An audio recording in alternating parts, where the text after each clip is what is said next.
dear Deputy Minister of the Culture,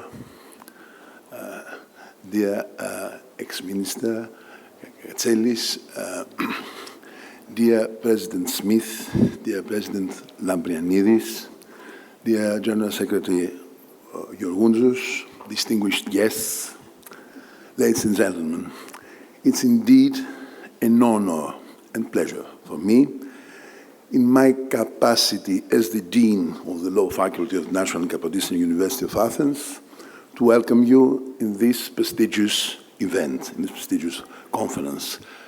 Its topic is, of course, thrilling for all of us.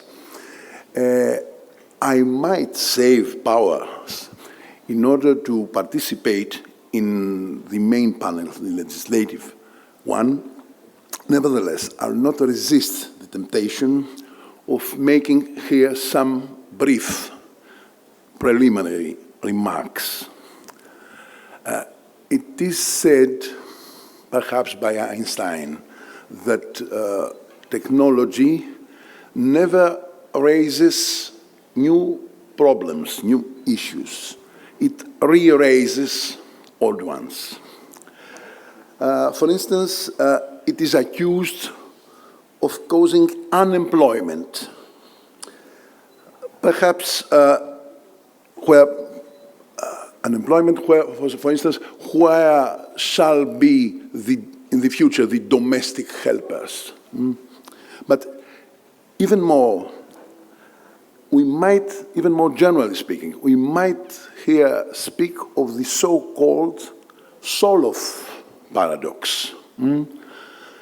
Technology increases, but productivity decreases, or at least it follows by a longer way. Furthermore, technology is accused of causing depersonalization. Let's get two examples. The first, of course, the main one, are the products of autonomous generative AI.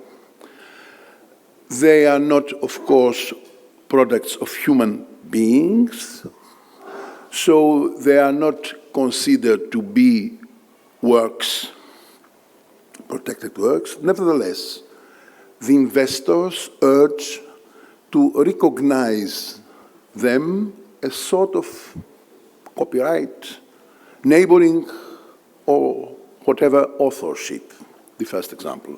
The second one, in the frame of neighboring rights, is of course the very well-known Hollywood phenomenon of digital cloning of actors. So, are we speaking of the same phenomenon? Professor Koumandos, the founder of Greek copyright science, used to say that the greater a quantitative differentiation is, the more qualitative seems to become. So, perhaps we are speaking of a new era. Anyway, either speaking of a new era or not, we might say here that the Law Faculty of Athens University is here to support, to go along with the man, the human performer, the human author. And as once more Koumandos used to say, the man with his curves and passions. So since this conference, at least in its introductory part, seems to be, linguistically speaking, in Hebrew one, permit me for a while, and since I stick with the clock, Mr. President, to shift in Greek for a while. Κυρίες και κύριοι, έλεγα ότι η τεχνολογία κατά τον Άλμπερτ Άινστάιν δεν θέτει ποτέ νέα προβλήματα. ξαναθέτει τα παλιά. Και οι λουδίτες, ας πούμε, έλεγαν ότι προκαλεί ανεργία ή ότι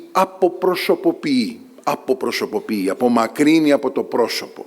Και πράγματι και στην περίπτωση αυτή έχουμε ανεργία που προκαλείται από τους διαφόρους ψηφιακούς βοηθούς. Έχουμε επίσης αποπροσωποποίηση. Και έφερα ως παράδειγμα και τα προϊόντα της τεχνητής νοημοσύνης, τα οποία υποτίθεται ότι ζητείται να αναγνωριστούν σαν πνευματικά έργα, αλλά και το λεγόμενο digital cloning, δηλαδή τους ψηφιακούς διδύμους των ηθοποιών που υπάρχουν στο Hollywood.